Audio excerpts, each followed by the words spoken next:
What you're looking at right now are star forts. Not one, not 10. Over 1,000 of them scattered across 6 continents.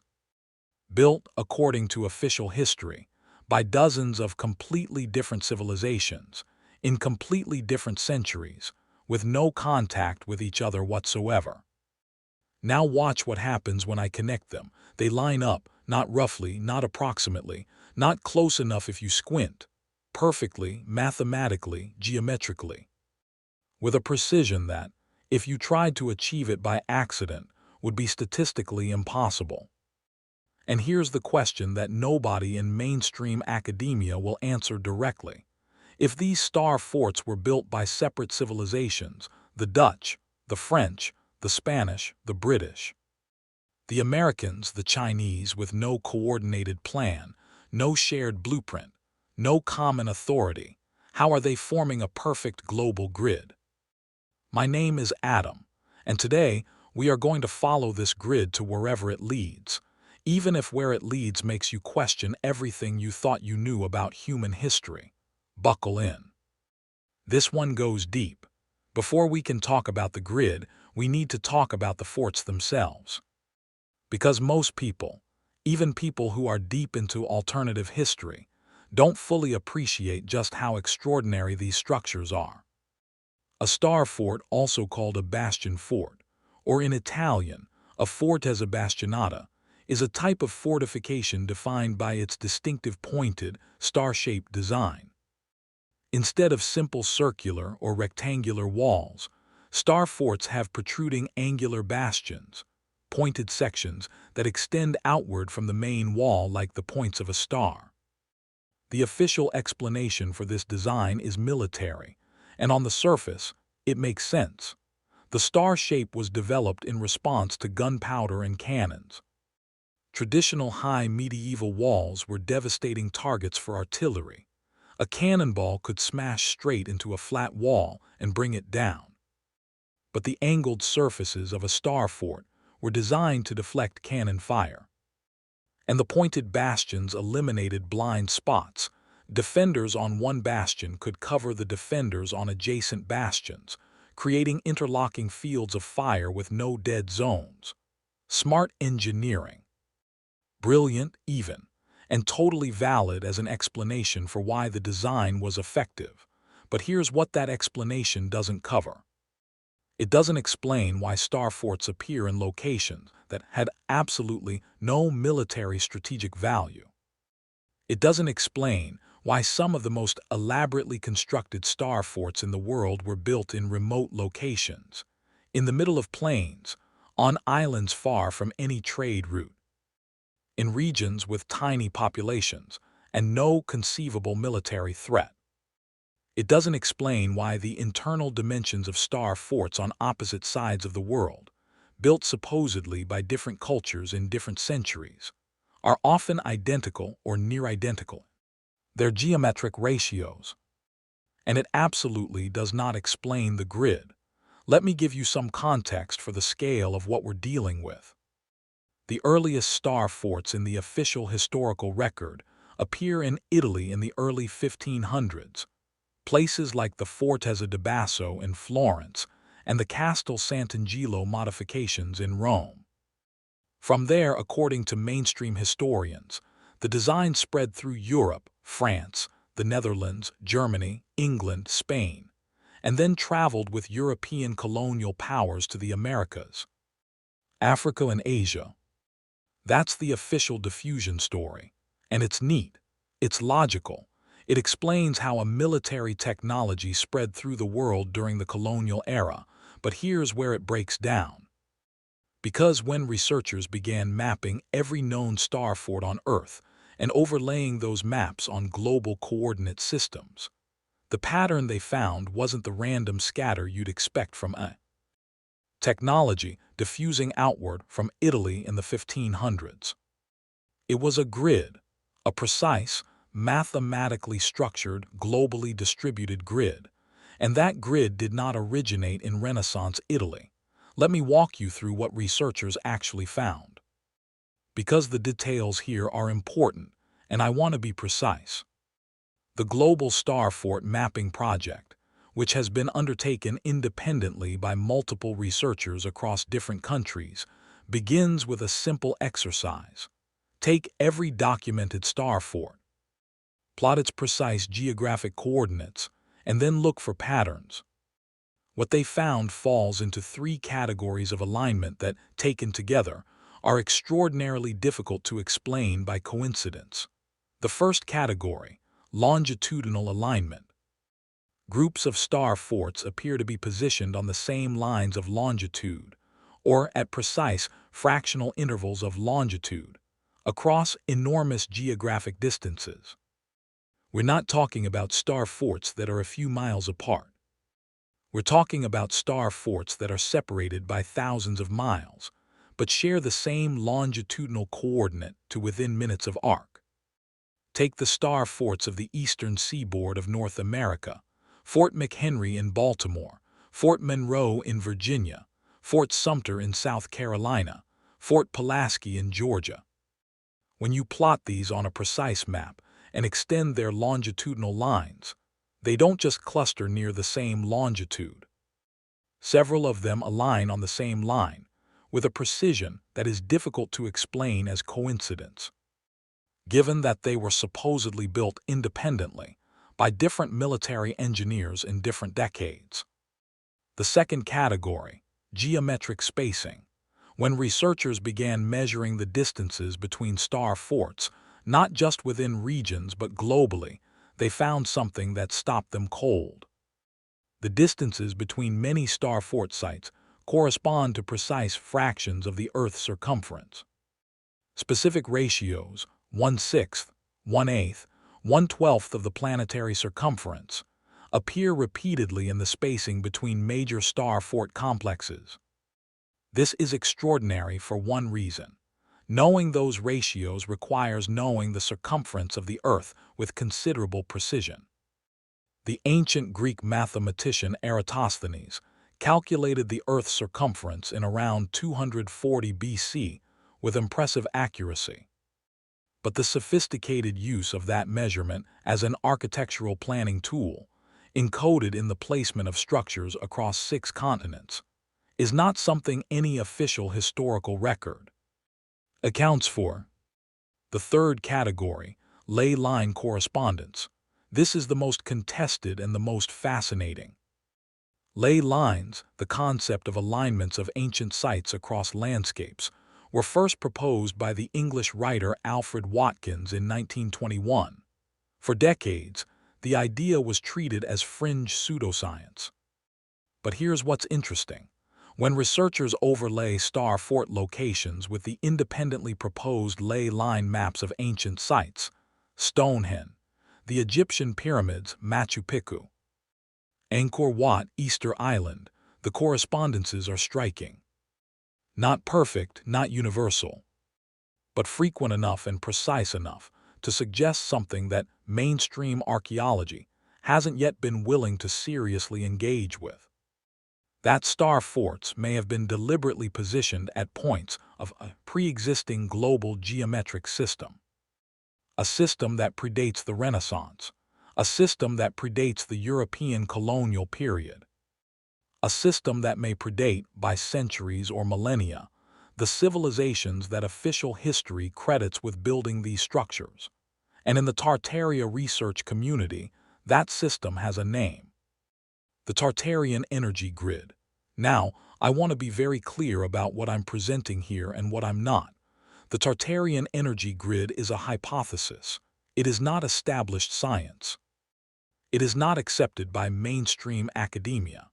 And some of the more extreme versions of it involve claims that go well beyond what the evidence currently supports. But here's what's interesting. The core of the hypothesis is not actually as crazy as it sounds. And to understand why, you need to understand a little bit about how the Earth actually works as a physical system. The Earth is not a passive ball of rock floating in space. It is an extraordinarily dynamic electromagnetic system. The planet has a magnetic field, generated by the churning of liquid iron in its outer core, that extends tens of thousands of miles into space and protects all life on Earth from solar radiation. The surface of the Earth is crisscrossed by geomagnetic anomalies, places where the magnetic field is stronger, weaker, or differently oriented than the surrounding areas.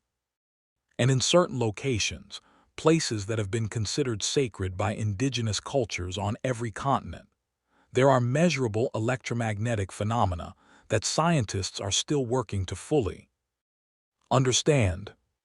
The Schumann resonance, the electromagnetic frequency of the Earth's atmosphere, roughly 7.83 Hz, is a real, documented phenomenon. Nikola Tesla, one of the most brilliant electrical engineers in history, was deeply interested in the Earth as an electromagnetic system. His famous Wardenclyffe Tower project was explicitly designed to transmit electrical energy wirelessly through the Earth itself. Tesla believed, based on his calculations and experiments, that the Earth's electromagnetic properties could be used to transmit power globally without wires. Tesla's ideas were suppressed. His funding was cut, his tower was demolished, and the Tartaria research community says that suppression was not accidental. Because according to the energy grid hypothesis, the civilization that built the star forts, the civilization we've been calling Tartaria, understood exactly what Tesla was working toward. They didn't just understand it theoretically, they implemented it. The star forts, with their distinctive geometric shapes, their specific geographic placement, and their often documented use of specific building materials, were not primarily military structures at all. They were nodes in a global electromagnetic network, a planetary power grid, a system for harvesting, transmitting, and distributing free energy across the surface of the Earth. Now, I can hear you. I can hear the skepticism, and I want to engage with it honestly, because this is the point where serious researchers and internet fantasists tend to diverge sharply. The serious version of this argument doesn't require you to believe in magic or mysticism. It requires you to take seriously three things that are individually well documented. 1. The Earth has complex, measurable electromagnetic properties that vary by location. 2. Nikola Tesla demonstrated that it was theoretically and experimentally possible to transmit electrical energy wirelessly through the Earth's electromagnetic system. 3. The geometric placement of star forts on a global coordinate system is a documented pattern that mainstream historians haven't provided a satisfying explanation for. If you accept those three things, all of which are supported by real evidence, then the question, could these structures have been designed with those electromagnetic properties in mind, is not a crazy question. It's an engineering question, and engineering questions deserve engineering answers. Let's get specific, because the energy grid hypothesis isn't just about locations on a map. It's also about the structures themselves. And when you start looking at the physical details of star forts, really looking, with fresh eyes and without the filter of the official explanation, things get very strange very quickly. Anomaly 1. The materials. Many of the most impressive star forts in the world are constructed from materials that, in their official historical context, should have been extraordinarily difficult to source, transport, and work with. Massive granite blocks, perfectly cut limestone, enormous basalt formations. These materials don't just build walls, they have specific electromagnetic properties. Granite, in particular, is rich in quartz crystal, a material with well-documented piezoelectric properties, meaning it generates an electrical charge under mechanical pressure. Is it possible that the builders of star forts chose their materials not just for structural strength, but for electromagnetic conductivity? Mainstream geologists and architects would say, no. The materials were chosen for availability, durability, and cost. but then explain why so many star forts in different parts of the world, supposedly built by different cultures with access to different materials, consistently ended up using the same geological types.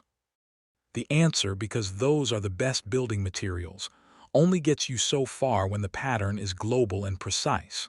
Anomaly 2. The water. An extraordinary number of star forts are built adjacent to water, rivers, harbors, lakes, coastlines.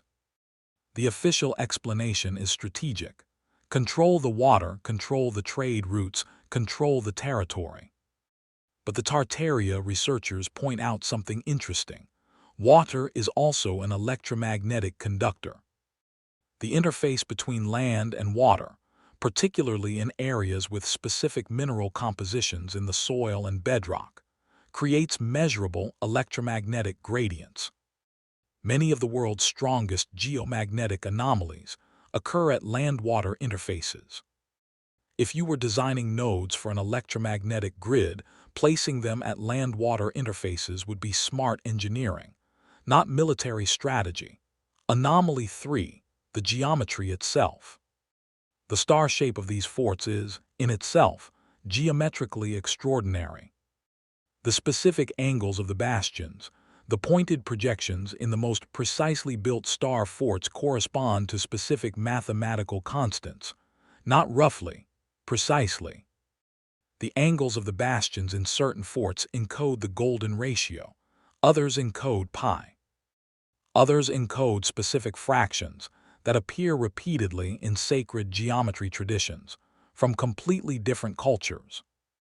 The official explanation is that military engineers were trained in mathematics and geometry and used standard proportions for structural stability.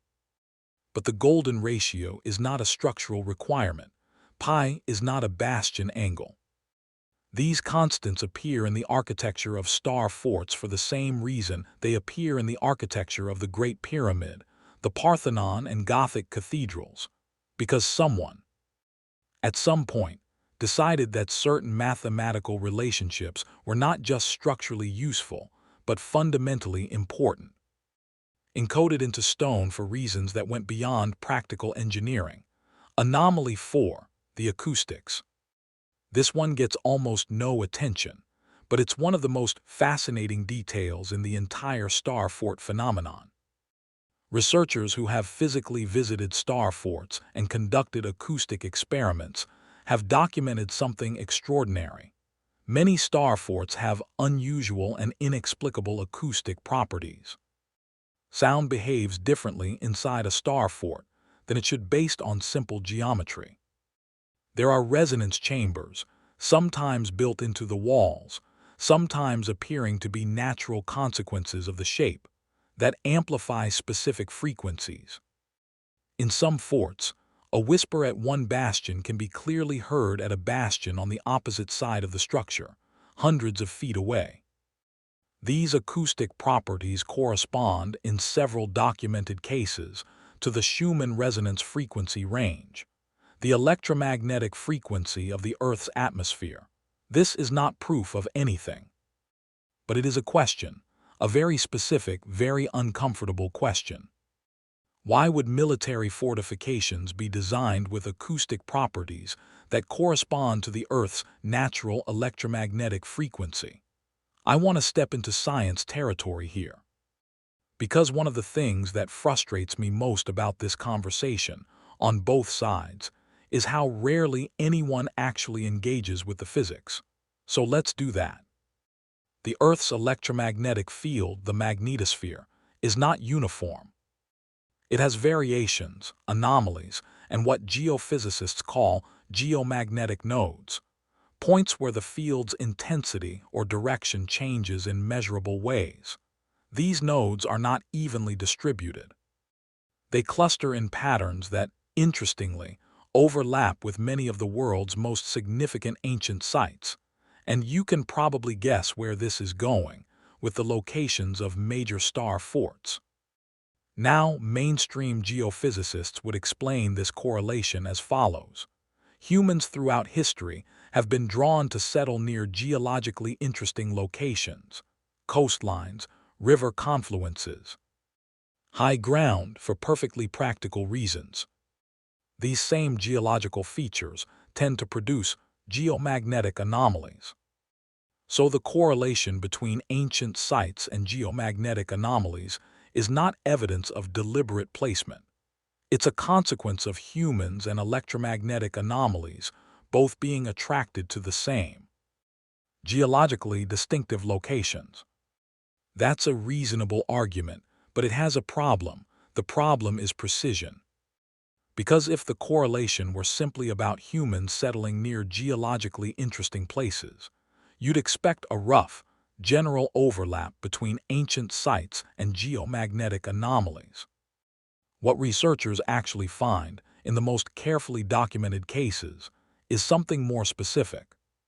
Certain star forts appear to be positioned not just near geomagnetic anomalies, but precisely at the center of those anomalies. At the mathematical node point, placing a structure at the center of a geomagnetic anomaly requires knowing that the anomaly exists and knowing where its center is. That knowledge requires either sophisticated electromagnetic sensing technology, which official history doesn't credit to the builders of star forts, or a different kind of knowledge.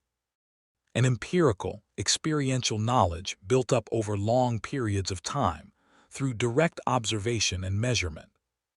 The kind of knowledge a civilization that had been occupying and studying its landscape for centuries or millennia might accumulate. The kind of knowledge that a global civilization, one that spanned Eurasia and beyond, might have developed codified, and then used as the architectural foundation for a planetary infrastructure system. Nikola Tesla understood this.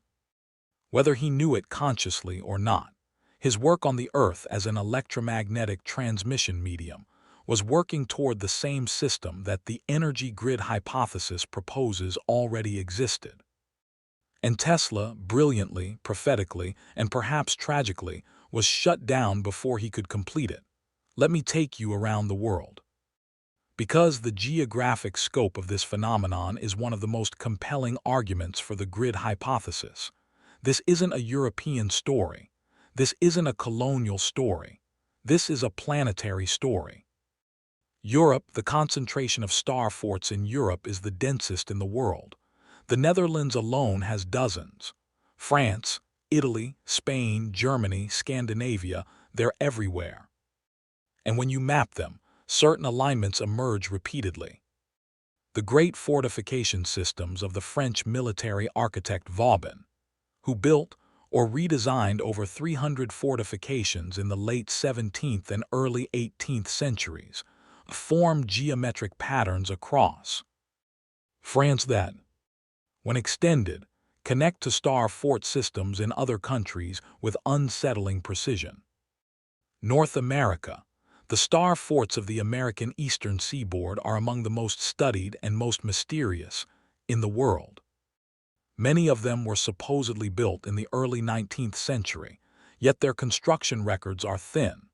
Their engineering is sophisticated beyond what the official historical context easily explains. And their geographic placement, when plotted precisely, shows alignments that run from the Great Lakes to the Gulf of Mexico with mathematical regularity. South America. This is where the energy grid hypothesis becomes hardest to dismiss. South America has star forts in locations that make absolutely no military sense, in the interior of the continent, in regions that were sparsely populated and had no conceivable military threat. The official explanation, that these were speculative defensive works built by colonial powers against imagined threats, is arguably the thinnest explanation in the entire star fort canon. But if they're nodes in an energy grid, their placement in the interior makes perfect sense. You'd want grid nodes distributed across the continent at mathematically regular intervals. Military value would be irrelevant. Asia. The star fort tradition in Asia is less studied in English language research, but no less significant. Fortifications with star-shaped geometric elements appear in India, in Persia, in the Ottoman Empire, and in Central Asia. The heartland of the geographic area historically called Tartaria, has a concentration of geometrically sophisticated fortifications that have barely been studied by Western researchers. Africa, the star forts of Africa are almost completely absent from mainstream historical discussion. The most famous, Fort Jesus in Mombasa, Kenya, built by the Portuguese in the late 16th century, is extraordinary in its geometric precision. But there are others, less well known, scattered along the African coastline and in certain interior regions, that raise the same questions as their counterparts on other continents. When you plot all of these, every continent, every culture, every century, and look at the global pattern, what you see is not the scatter of independent military decisions. What you see is something that looks unmistakably like infrastructure, like a system, like something that was designed to work together. And that brings us to the hardest question of all. If the star forts are nodes in a global energy grid, if their placement is deliberate, their geometry is encoded, their materials are chosen for electromagnetic properties, then who built them? The Tartaria hypothesis says, the same civilization that appears on those maps, the same civilization that was labeled Grand Tartary by every European cartographer for 600 years, and then quietly erased from the record in the 19th century. But I want to go further than that, because Tartaria built it is an answer that raises as many questions as it answers. What was Tartaria? Where did it come from? How did it achieve the technological capability to design and implement a planetary electromagnetic infrastructure? The honest answer is, we don't fully know. And anyone who tells you they do know, on either side of this debate, is not being straight with you. What we can say, carefully and with evidence, is this.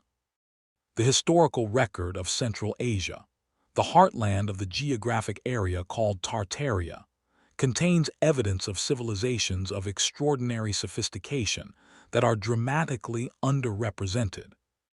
In Western historical education, the Sogdian civilization, centered in what is now Uzbekistan, was operating a sophisticated international trade network across Eurasia over 1,000 years before the Silk Road was discovered by European merchants. The mathematical and astronomical achievements of medieval Central Asian scholars, people like al-Biruni, Ulugh Beg, and al-Khwarizmi, represent some of the most advanced scientific work of their era on Earth. The architectural achievements of the Timurid dynasty, the great mosques and madrasas of Samarkand, Bukhara, and Khiva demonstrate geometric and engineering sophistication that rivals anything produced by contemporary European civilization. None of this proves a planetary energy grid, but it establishes something important. The region of the world labeled Tartaria on old European maps was home to real civilizations of real sophistication, whose history has been systematically overlooked, and in some cases, deliberately minimized by Western historiography. If a civilization from that region, or a civilization centered there but extending far beyond it, had achieved technological capabilities beyond what mainstream history credits, would we know? Would the historical record tell us? Or would that record, shaped by the colonial and imperial powers that succeeded them, simply leave it out? Let me be straight with you. Here's where the evidence is solid, where it's suggestive, and where it's speculative. Solid, star forts exist on every continent. Their geographic distribution shows measurable patterns of alignment and spacing. Many of their construction histories are poorly documented. The Earth has complex electromagnetic properties. Nikola Tesla demonstrated wireless electromagnetic energy transmission was theoretically possible. Suggestive, The patterns of star fort distribution correspond to mathematical ratios related to the Earth's circumference. Many star forts are positioned at or near geomagnetic anomalies. The materials and geometry of certain star forts reflect properties beyond simple military engineering. The civilization historically labeled Tartaria was real, sophisticated, and has been systematically underdiscussed in mainstream Western history. Speculative that star forts were primary nodes in a deliberately designed global electromagnetic grid. That the civilization that designed this grid was a single, organized, technologically advanced empire. That this grid was used to transmit free energy globally. That the suppression of this history was deliberate and coordinated. I don't present the speculative category to dismiss it. I present it because intellectual honesty requires us to know what we know, what we suspect, and what we're still searching for. And here's the thing. The distance between suggestive and speculative in this case is not as large as mainstream academia would have you believe. The mathematical patterns are real. The electromagnetic properties are real. The historical gaps are real. What's missing is the connective tissue, the direct evidence that links these patterns to a single designing intelligence, rather than to independent coincidences across cultures and centuries. Finding that connective tissue, or definitively proving it doesn't exist, would require the kind of serious, well-funded, interdisciplinary research that nobody in the mainstream academic world has been willing to undertake. And you have to ask yourself, why not? The star forts are still there. You can visit them. You can walk their bastions. You can stand at the center of their geometric stars and feel, if you're paying attention, something that is hard to name but impossible to dismiss. The grid is still there too, in the coordinates, in the mathematics, in the alignments that cross oceans and connect continents with a precision that no random process could produce. The question of who designed it and why remains open. But here's what I believe, after spending months with this material. The answer is not going to come from the institutions that have spent 2 centuries telling us what history is and isn't. It's going to come from people like you, curious, skeptical, willing to look at the world with fresh eyes and follow the evidence wherever it goes. Even if it goes somewhere that makes the official story very, very uncomfortable. Go look at the forts. Go study the coordinates. Go read about Tesla. Go learn the history of Central Asia that your school never taught you. And the next time someone tells you that 1,000 perfectly aligned structures on 6 continents is a coincidence, ask them to show you the math, because the math doesn't lie.